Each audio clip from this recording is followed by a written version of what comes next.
مرحبا بكم بنياتي وليداتي اخواني اخواتي. نتمنى الفيديو ديالي يلقاكم في احسن الاحوال. اليوم ان شاء الله غادي نشارك معكم اللحم مغلمي بالخضار، كيجي رائع وبنين ودغيا تيوجد. ندوزو للطريقه والمقادير. بسم الله.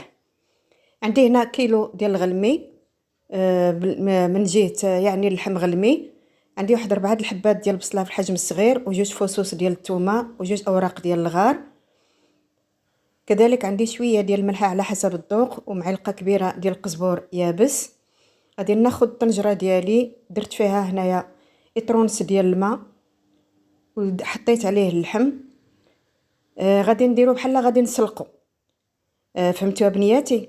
بعد ما درت ليه الملحه والقزبور وهذوك الحبات ديال البصله والثومه، غادي نديرو على نار في الاول وسط، وفي الاخير غادي نديرو على نار مهيله لمده ساعه حتى يطيب لنا اللحم.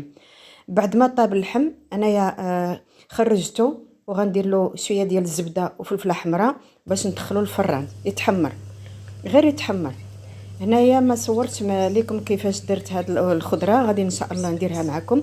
طيبت غير شويه الجلبانه في الماء والملح والابزار، وزدت عليهم واحد الراس ديال البسباس، يعني باش نرافقوا مع اللحم.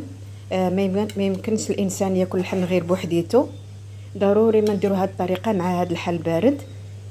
نرتب هذا الشيء ديالي في الطبق ديالي. كنتمنى يعجبكم، كيجي بنين ورائع.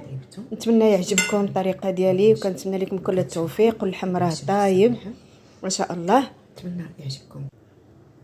نتمنى لكم كل التوفيق والصحه والسلامه والهنا بنياتي وليداتي اخواني اخواتي، وتحياتي لكم ورعاكم الله اينما كنتم، بالتوفيق والنجاح لوليداتكم.